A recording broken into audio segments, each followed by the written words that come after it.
SM news के सभी दर्शकों को मेरा नमस्कार, जय भीम, नमो बुद्धाय, सत श्री अकाल, आदाब।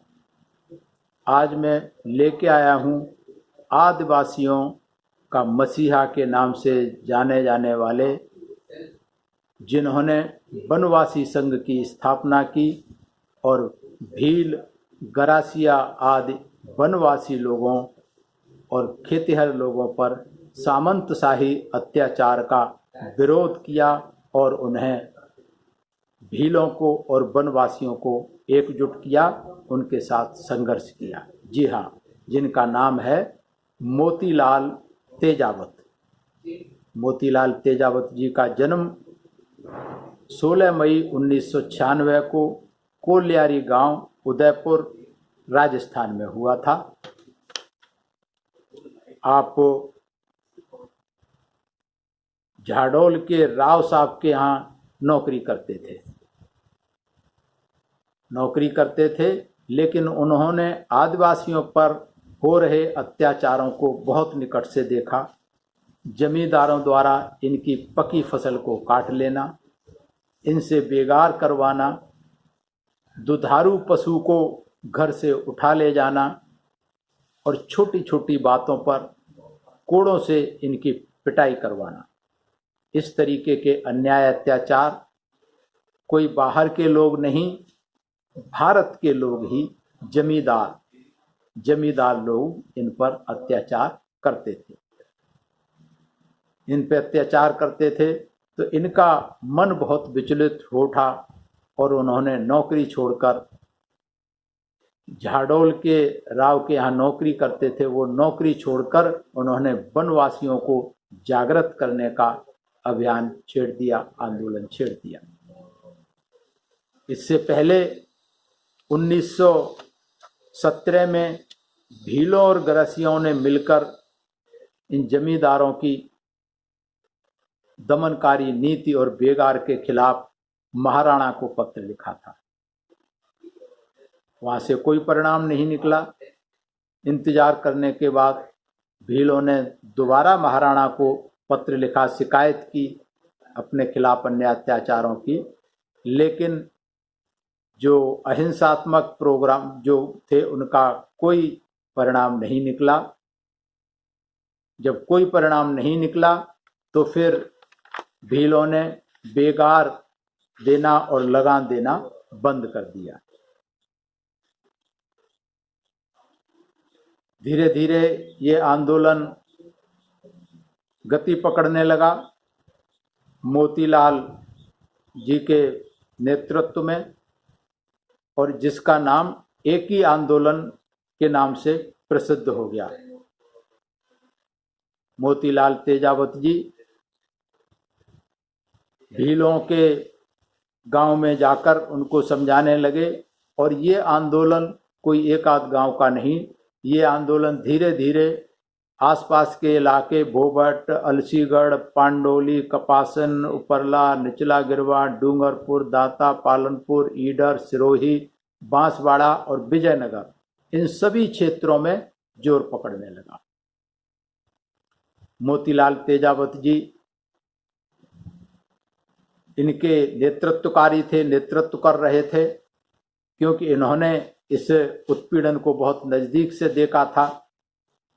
इसी तरीके से करते हुए मोतीलाल तेजावत जी, जो देश का असहयोग आंदोलन चल रहा था उसमें भी भाग ले रहे थे, अन्य लोगों के साथ में चल रहे स्वाधीनता की गतिविधियों से जुड़े हुए थे। तो तेजावत जी के नेतृत्व में जो वनवासी थे, भील और आदि अलग अलग वनवासी, उनके अलग अलग स्थानों पर वनवासियों के सम्मेलन करने लगे। उन्होंने बेगार और लगान न देने की घोषणा कर दी। इस तरीके से अंग्रेज और जो जमींदार थे, साहूकार थे, उनकी नींद हराम हो गई। 7 मार्च 1922 को विजयनगर राज्य के नीमड़ा गांव में भीलों का एक विशाल सम्मेलन आयोजित किया गया था, मोतीलाल तेजावत के नेतृत्व में। अंग्रेजों ने उन्होंने डराने की कोशिश की, वहाँ सेनाएं भेज दी, लेकिन सम्मेलन बदस्तूर जारी रहा और बहुत भारी तादाद में भील और आदिवासी वनवासी लोग वहाँ इकट्ठे होने लगे। नीमड़ा गांव पहाड़ियों से घिरा हुआ गांव था। अंग्रेजों ने वहाँ अपनी फौजें लगा दी। जब सम्मेलन का आगाज हुआ, मोती बाबा की जयकारे लगने लगे, सम्मेलन प्रारंभ हो गया, तो अंग्रेजों ने धोखे में देकर वनवासियों के कुछ जो अधिकारी थे, जो उनके प्रमुख थे, उनको एक तरफ बुला लिया बात करने के बहाने से और उनको अपनी बातों में उलझा दिया। और इसी बीच भयंकर गोलाबारी कर दी और वहाँ देखते ही देखते करीब 1500 से 2000 निहत्थे वनवासी लोगों को गोली से भून दिया गया। उन भीलों के 2 गांव थे आसपास, उन गांव को जला दिया गया। करीब 680 घर वनवासियों के जला दिए गए, नेस्तनाबूद कर दिए गए। तो ये ऐसा बड़ा कांड, ये जलियांवाला बाग से भी ज़्यादा भयंकर था ये कांड। इसमें मोतीलाल तेजावत के भी पैर में गोली लगी, लेकिन उनके साथियों ने उन्हें सुरक्षित स्थान पर ले गए और उसके बाद मोतीलाल तेजावत करीब 8-9 साल तक छुपकर अंडरग्राउंड काम करते रहे। इस तरीके से करते करते 1929 में मोहनदास करमचंद गांधी ने के कहने पर उनका आत्मसमर्पण करवा दिया और उनकी सजा हो गई। 1929 से 1936 तक करीब 7 साल तक वो कैद में जेल में रहे।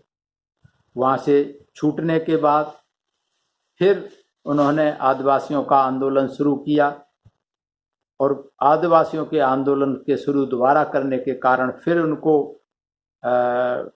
पकड़ लिया गया और फिर 1944 से 46 तक फिर वो कारागार में रहे, उनकी सजा हुई। तो इस तरीके से मोतीलाल तेजावत जी ने ये आंदोलन जारी रखा। 1947 में जेल से रिहा होने के बाद भी उन्होंने वनवासियों के, आदिवासियों की कुरीतियों और उनके जुल्म जास्ती के खिलाफ वो संघर्ष करते रहे और इस तरीके से संघर्ष करते करते 14 जनवरी 1969 को वो इस दुनिया से चले गए। कहीं ये तारीख 5 दिसंबर 1963 भी लिखी हुई है, कौन सी सही है दोनों में से कह नहीं सकते। तो ये जो कांड हुआ, ये जलियांवाले कांड से भी बहुत बड़ा कांड था, लेकिन इसकी कोई चर्चा नहीं होती। इतिहास में कहीं इसका जिक्र नहीं है, कहीं लिखा नहीं गया। क्यों नहीं लिखा गया? क्योंकि इसके मरने वाले ज़्यादातर, क्या सारे ही वनवासी थे, निर्धन थे, आदिवासी थे, असहाय और निसहाय लोग थे। ये विडंबना रही इस देश की। इस देश के सामंत लोग, इस देश के जमींदार लोग इन पर अत्याचार करते थे। कोई बाहर के लोग, कोई मुसलमानों ने इतने अत्याचार नहीं किए, अंग्रेजों ने इतने अत्याचार नहीं किए इस देश के मूल्यवासियों पर जितने अत्याचार इस देश के लोगों ने किए। सामंतशाही मानसिकता के लोगों ने जितने अत्याचार इस देश पे किए हैं, बाहर नहीं किए। लेकिन चूंकि इतिहास लिखने वाले भी सामंतशाही प्रकृति के लोग, जातिवादी लोग, पक्षपाती लोग रहे, इसलिए इतिहास नहीं लिखा। और इसलिए भी नहीं लिखा कि अगर ऐसी बहादुरी के चर्चे, ऐसे विद्रोहों के चर्चे आगे आने वाली संतानें पढ़ेंगी इतिहास के बारे में, अपने पूर्वजों के बारे में कि उन्होंने किस तरह से संघर्ष किया था इन बेगारों के खिलाफ, इन जमींदारों और साहूकारों के खिलाफ, तो आगे आने वाली पीढ़ी गौरवान्वित महसूस करती और उसे सबक लेकर के संघर्ष करने की कोशिश करती, संघर्ष करने की उनको प्रेरणा मिलती। इसलिए इस ओछी मानसिकता से, इस गिरी हुई मानसिकता के कारण इतिहास में इनको जगह नहीं दी गई। ये तो 50-100 साल पहले की बात है, चलिए मान लेते हैं, लेकिन आज भी देश को आज़ाद हुए 73 साल हो गए और ये हमारे पास एक न्यूज है 5 मई 1919 की कि वहाँ आदिवासी लोगों ने एक बहुत बड़ा, आदिवासियों की शहादत में की याद में वहाँ एक मेला लगाया था, एक बहुत बड़ा महोत्सव का आयोजन किया था, जिसमें मुख्यमंत्री अशोक गहलोत को एज ए चीफ गेस्ट बुलाया गया था। अशोक गहलोत वहाँ गए और उन्होंने लीलड़ी बड़ली में आयोजित इस सम्मेलन में 1 करोड़ 20 लाख की लागत से शहीद स्मारक बनाने की घोषणा की। अशोक गहलोत ने प्रस्तावित शहीद स्मारक स्थल का शिलान्यास भी किया था और वहाँ एक पौधा भी लगाया था, लेकिन इसके बावजूद भी आज तक वहाँ कुछ भी नहीं हुआ। ये बात है 6 जून 2013 की। 6 जून 2013 को एक ये कार्यक्रम रखा गया था, सम्मेलन, आदिवासी सम्मेलन। तो मानसिकता मुझे लगता है आज भी नहीं बदली। 1 करोड़ 20 लाख एक मुख्यमंत्री के लिए, उत्तर प्रदेश सरकार के लिए कुछ भी नहीं होते, लेकिन 1,20,00,000 देना भी मुख्यमंत्री अशोक गहलोत को गवारा नहीं हुआ और वहाँ लॉलीपॉप दे करके मुख्यमंत्री प्रदेश का आ जाता है। तो किस तरीके से अत्याचार आज भी इनके साथ हो रहा है और प्रदेश का मुख्यमंत्री कर रहा है।